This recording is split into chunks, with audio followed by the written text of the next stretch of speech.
오늘도 잠을 이루지 못하셨습니까? 새벽 3시 또다시 눈이 떠집니다. 가슴 한구석에서 올라오는 불안감이 목을 조여옵니다. 내일 일이 잘못되면 어떡하지? 가족들에게 무슨 일이 생기면 어떡하지? 남은 인생이 이대로 끝나버리는 건 아닐까? 아직 일어나지도 않은 일들이 머릿속에서 수백 가지 시나리오로 펼쳐집니다. 그럴 때마다 가슴은 더욱 답답해지고 숨은 가빠져만 갑니다. 그런데 말입니다. 지금 이 순간 당신 옆에서 곤히 잠든 가족의 숨소리가 들리십니까? 창밖으로 스며드는 새벽 공기의 서늘함이 느껴지십니까? 지금 여기 이 순간은 아무 일도 일어나지 않았습니다. 다만 우리의 마음이 미래라는 환상 속으로 달려가 있을 뿐입니다. 법륜 스님께서는 이렇게 말씀하셨습니다. 근심 걱정이 많고 불안하고 초조한 것은 미래에 집착하기 때문입니다. 아직 오지 않은 미래를 잡아당겨서 일어나지도 않은 일을 지금 일어난 것처럼 착각해 불안이 생기는 것입니다. 생각해 보십시오. 우리가 지금까지 걱정했던 일들 중에서 실제로 일어난 일이 얼마나 됩니까? 10가지를 걱정하면 실제로는 한두 가지도 일어나지 않습니다. 그런데도 우리는 매일 밤 일어나지 않을 일들로 잠을 설칩니다. 어느 부유한 상인이 있었습니다. 재산도 가족도 명예도 남부럽지 않게 가진 사람이었습니다. 그러나 그는 늘 불안했습니다. 더 많은 것을 가져야만 행복할 것 같았고 가진 것을 잃을까봐 두려웠습니다. 어느 날 그는 세상에서 가장 행복한 사람을 찾아 나섰습니다. 그 사람의 비밀을 알면 자신도 행복해질 수 있으리라 믿었기 때문입니다. 산을 넘고 강을 건너 수년을 헤맸습니다. 왕을 만났지만 왕은 권력을 잃을까봐 불안해했습니다. 부자를 만났지만 부자는 재산이 줄어들까봐 전전긍긍했습니다. 미인을 만났지만 미인은 늙음이 두렵다고 했습니다. 그러던 어느 날 허름한 움막에서 사는 한 노인을 만났습니다. 당신은 행복하십니까? 노인이 환하게 웃으며 대답했습니다. 물론입니다. 나는 완전히 행복합니다. 아침에 눈을 뜨면 살아있음에 감사하고 저녁에 잠들 때는 하루를 무사히 보낸 것에 감사합니다. 상인이 급하게 물었습니다. 그 비밀을 알려주십시오. 무엇을 가지고 계십니까? 노인은 자신의 누더기를 들어 올렸습니다. 그 안에는 아무것도 없었습니다. 속옷조차 없는 맨살뿐이었습니다. 상인은 그제야 깨달았습니다. 행복은 무언가를 가짐으로써 오는 것이 아니라 가지지 않음으로써 집착하지 않음으로써 오는 것임을. 부처님께서는 사위국 기수급 고도관에서 이런 일이 있었다고 하십니다. 한 아버지가 있었습니다. 16살 된 딸 하나가 전부였습니다. 총명하고 아름다운 딸이었습니다. 그런데 갑자기 딸이 병으로 세상을 떠났습니다. 아버지는 미쳐버렸습니다.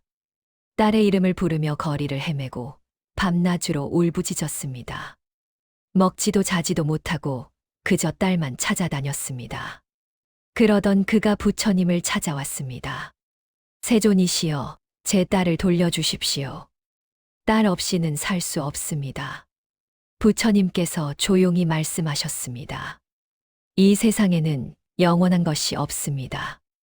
만나면 반드시 헤어지고, 태어나면 반드시 죽습니다. 높은 것은 반드시 떨어지고, 가진 것은 반드시 잃게 됩니다. 그런데 우리는 왜 고통스러워합니까? 영원하기를 바라기 때문입니다. 변하지 않기를 원하기 때문입니다. 붙잡으려 하기 때문입니다. 물이 흐르듯 바람이 불듯 모든 것은 제 갈 길을 갑니다. 오는 것을 막을 수 없고 가는 것을 붙잡을 수 없습니다. 그저 지켜볼 뿐입니다. 그저 함께할 뿐입니다. 그리고 때가 되면 놓아줄 뿐입니다. 아버지의 눈에서 눈물이 흘렀습니다. 그러나 이번에는 슬픔의 눈물이 아니라 깨달음의 눈물이었습니다. 우리도 그렇습니다. 자식이 잘못될까봐 불안하고, 배우자가 떠날까봐 불안하고, 건강을 잃을까봐 불안하고, 돈을 잃을까봐 불안합니다. 그런데 가만히 생각해 보십시오. 우리가 붙잡으려 할수록 더 빨리 떠나가지 않았습니까? 우리가 걱정할수록 더 나쁜 일이 생기지 않았습니까? 물을 움켜쥐면 손가락 사이로 빠져나가지만 손바닥을 펴면 물이 고입니다. 마음도 그와 같습니다. 조선시대 무학대사와 태조 이성계의 일화가 있습니다. 한양으로 천도한 후 태조가 무학대사를 보고 농담을 던졌습니다. 스님이 꼭 돼지를 닮으셨구려. 그러자 무학대사가 미소를 지으며 답했습니다. 전하께서는 부처님을 닮으셨습니다. 태조가 의아해하며 물었습니다. 나는 스님을 되지라 했는데 스님은 왜 나를 부처라 하시오? 무학대사가 답했습니다. 부처님 눈으로 보면 모든 것이 부처님으로 보이고 돼지의 눈으로 보면 모든 것이 돼지로 보이는 법입니다. 태조는 할 말을 잃고 크게 웃었다고 합니다. 우리의 눈은 어떻습니까? 불안의 눈으로 세상을 보면 온 세상이 위험으로 가득합니다. 의심의 눈으로 사람을 보면 모든 사람이 적으로 보입니다. 결핍의 눈으로 인생을 보면 아무리 많이 가져도 부족합니다. 그러나 감사의 눈으로 보면 어떻습니까? 지금 숨 쉬는 것도, 밥 한 끼 먹는 것도, 가족과 함께하는 것도 기적입니다. 자비의 눈으로 보면 어떻습니까? 미운 사람도 그 나름의 사연이 있고, 힘든 사람도 그 나름의 아픔이 있습니다. 충만의 눈으로 보면 어떻습니까? 이미 우리는 충분히 가졌고, 충분히 사랑받고 있습니다. 50이 넘은 나이.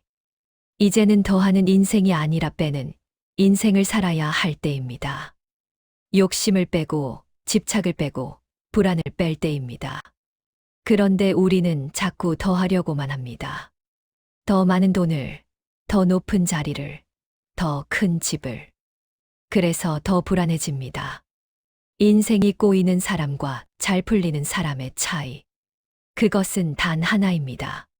현재에 깨어 있느냐, 미래의 환상 속에 살고 있느냐의 차이입니다.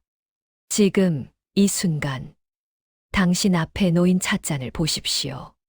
김이 모락모락 피어오르는 것이 보이십니까? 향긋한 차향이 코끝에 닿습니까? 이것이 현실입니다. 이것이 지금입니다. 이것이 진짜 삶입니다. 내일 일은 내일 해결하면 됩니다. 모레 일은 모레 생각하면 됩니다. 오늘은 오늘을 살면 됩니다. 한 스님이 제자에게 물었습니다. 언제가 가장 중요한 때인가? 지금입니다. 누가 가장 중요한 사람인가? 지금 내 앞에 있는 사람입니다. 무엇이 가장 중요한 일인가? 지금 하고 있는 일입니다. 우리는 너무 멀리 있는 것을 보느라 가까이 있는 것을 놓치고 삽니다. 너무 큰 것을 원하느라 작은 행복을 지나치고 삽니다. 너무 완벽을 추구하느라 이미 가진 것에 감사하지 못합니다. 다시 한번 생각해 보십시오. 당신이 지금 가장 불안해하는 것이 무엇입니까? 건강입니까? 그렇다면 지금 이 순간 당신은 아프지 않습니다. 돈입니까? 그렇다면 지금 이 순간 당신은 굶지 않았습니다. 가족입니까? 그렇다면 지금 이 순간 가족은 무사합니다. 미래는 아직 오지 않았습니다. 과거는 이미 지나갔습니다. 우리가 살 수 있는 시간은 오직 지금뿐입니다. 불안을 놓아주십시오. 마치 단풍잎이 가지에서 떨어지듯 자연스럽게 놓아주십시오. 붙잡지 마십시오. 막지 마십시오. 그저 지켜보십시오.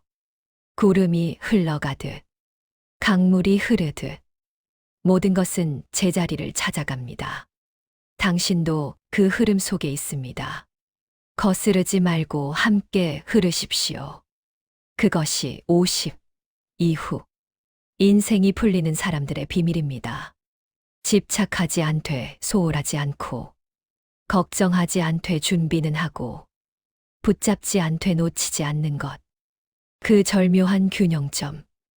그곳에 평안이 있습니다. 오늘 밤 잠자리에 들기 전 이렇게 말해 보십시오.